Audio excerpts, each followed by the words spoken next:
A retrieved reformation. In a prison shoe shop, Jimmy Valentine was busily at work making shoes. A prison officer came into the shop and led Jimmy to the prison office. There, Jimmy was given an important paper. It said that he was free. Jimmy took the paper without showing much pleasure or interest. He had been sent to prison to stay for 4 years. He had been there for 10 months. But he had expected to stay only 3 months. Jimmy Valentine had many friends outside the prison. A man with so many friends does not expect to stay in prison long. "Valentine," said the chief prison officer, "you'll go out tomorrow morning. This is your chance. Make a man of yourself. You're not a bad fellow at heart. Stop breaking safes open and live a better life." "Me?" said Jimmy in surprise.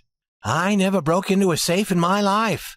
"Oh, no," the chief prison officer laughed. "Never. Let's see. How did you happen to get sent to prison for opening that safe in Springfield? Was it because you didn't want to tell where you really were? Perhaps you were with some lady and you didn't want to tell her name. Or was it because the judge didn't like you? You men always have a reason like that. You never go to prison because you broke open a safe." "Me?" Jimmy said. His face still showed surprise. "I was never in Springfield in my life." "Take him away," said the chief prison officer. "Get him the clothes he needs for going outside. Bring him here again at 7 in the morning. And think about what I said, Valentine." At 7:15 on the next morning, Jimmy stood again in the office. He had on some new clothes that did not fit him and a pair of new shoes that hurt his feet. These are the usual clothes given to a prisoner when he leaves the prison. Next, they gave him money to pay for his trip on a train to the city near the prison. They gave him $5 more. The $5 was supposed to help him become a better man. Then the chief prison officer put out his hand for a handshake. That was the end of Valentine, prisoner 9762. Mr. James Valentine walked out into the sunshine. He did not listen to the song of the birds or look at the green trees or smell the flowers. He went straight to a restaurant. There he tasted the first sweet joys of being free. He had a good dinner. After that, he went to the train station. He gave some money to a blind man who sat there asking for money, and then he got on the train. 3 hours later, he got off the train in a small town. Here, he went to the restaurant of Mike Dolan. Mike Dolan was alone there. After shaking hands, he said, "I'm sorry we couldn't do it sooner, Jimmy, my boy. But there was that safe in Springfield, too. It wasn't easy. Feeling all right?" "Fine," said Jimmy. "Is my room waiting for me?" He went up and opened the door of a room at the back of the house.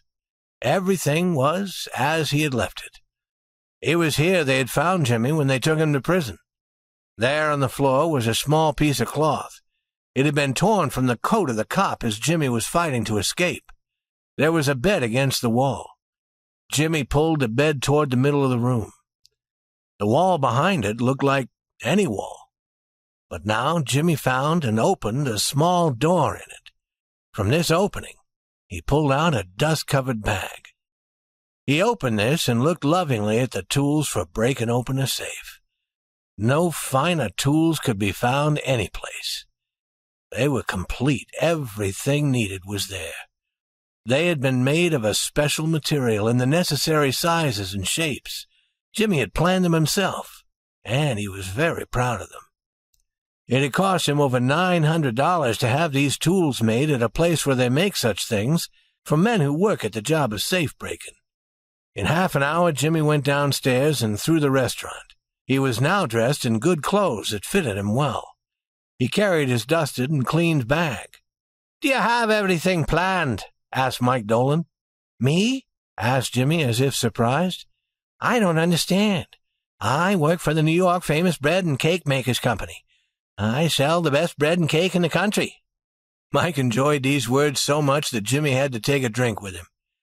Jimmy had some milk. He never drank anything stronger.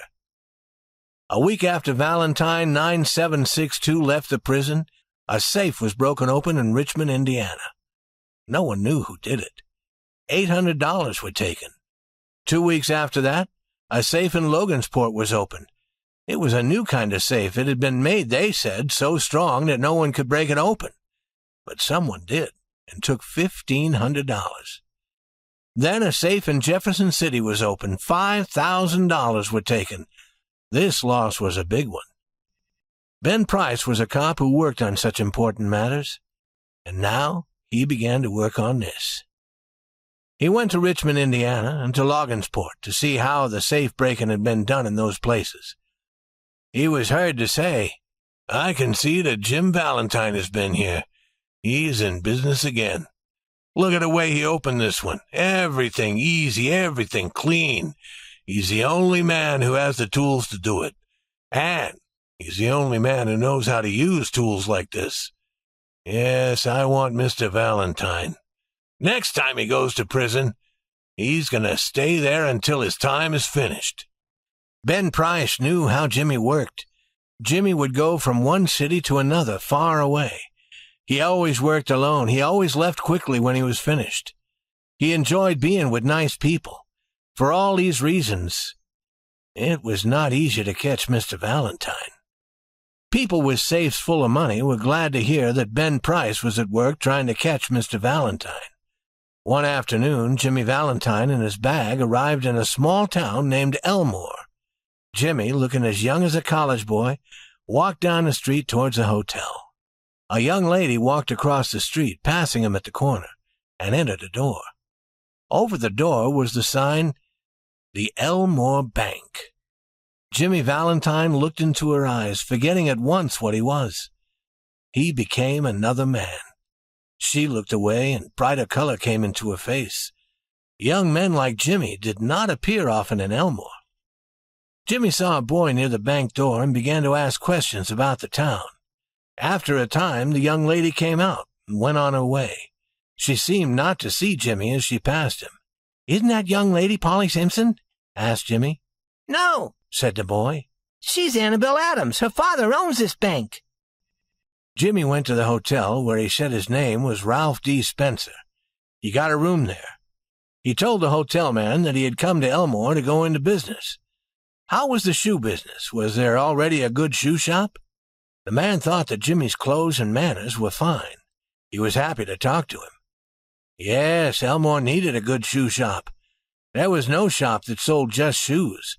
Shoes were sold in the big shops that sold everything. All business in Elmore was good. He hoped Mr. Spencer would decide to stay in Elmore. It was a pleasant town to live in, and the people were friendly. Mr. Spencer said that he would stay in town a few days and learn something about it. No, he said he himself would carry his bag up to the room. He didn't want a boy to take it. It was very heavy. Mr. Ralph Spencer remained in Elmore. He started a shoe shop. Business was good. Also, he made many friends, and he was successful with the wish of his heart. He met Annabelle Adams. He liked her better every day. At the end of a year, everyone in Elmore liked Mr. Ralph Spencer. His shoe shop was doing very good business, and he and Annabelle were going to be married in 2 weeks. Mr. Adams, the small-town banker, liked Spencer. Annabelle was very proud of him. He seemed already to belong to the Adams family. One day, Jimmy sat down in his room to write this letter, which he sent to one of his old friends. "Dear old friend, I want you to meet me at Sullivan's place next week on the evening of the 10th. I want to give you my tools. I know you'll be glad to have them. You couldn't buy them for $1,000. I finished with the old business a year ago. I have a nice shop, I'm living a better life, and I'm going to marry the best girl on earth 2 weeks from now. It's the only life. I would never again touch another man's money.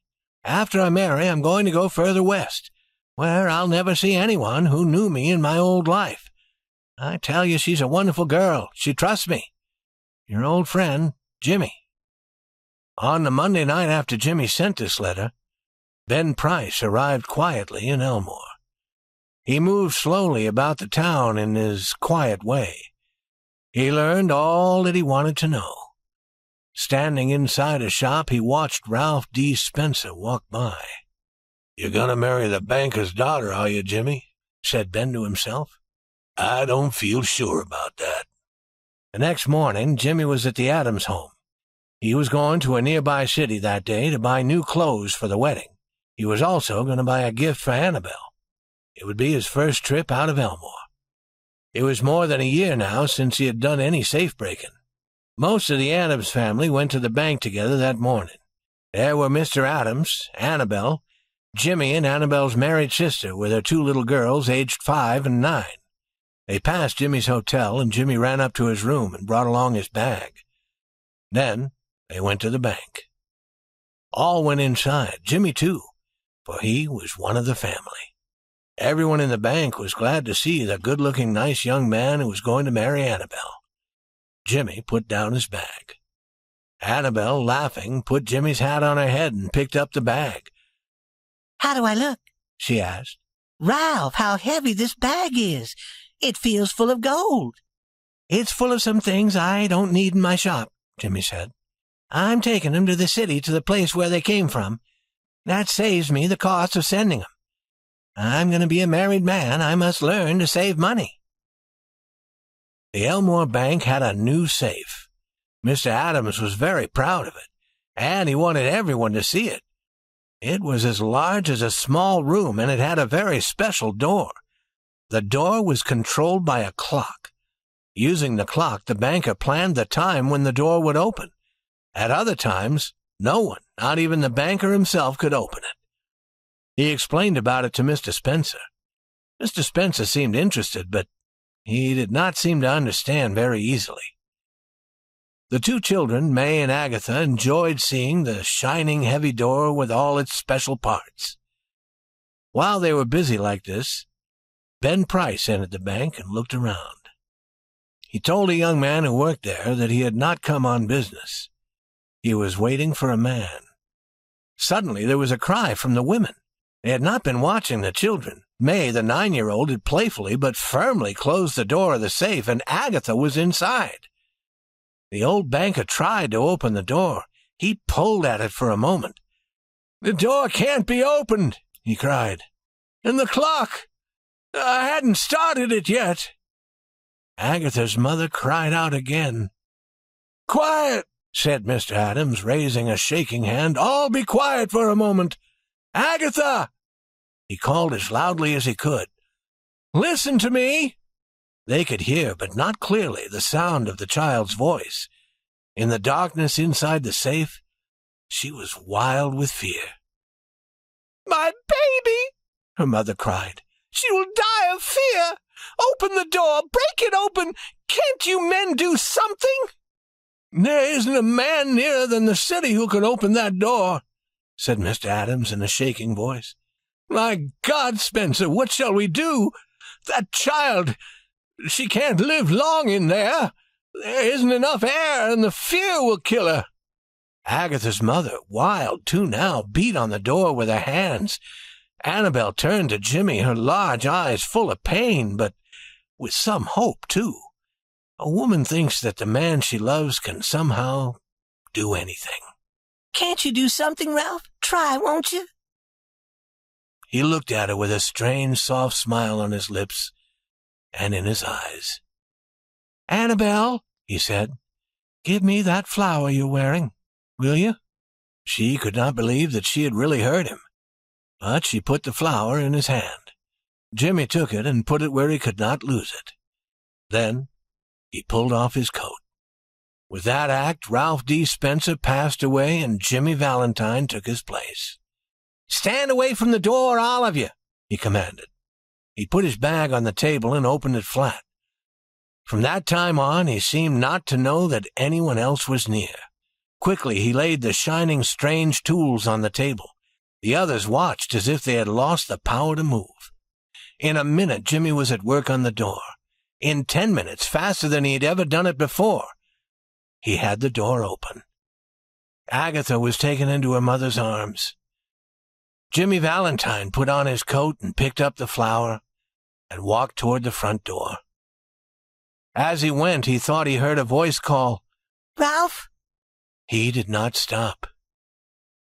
At the door, a big man stood in his way. "Hello, Ben," said Jimmy, still with his strange smile. "You're here at last, are you? Let's go. I don't care now." And then Ben Price acted rather strangely. "I guess you were wrong about this, Mr. Spencer," he said. "I don't believe I know you, do I?" And Ben Price turned and walked slowly down the street.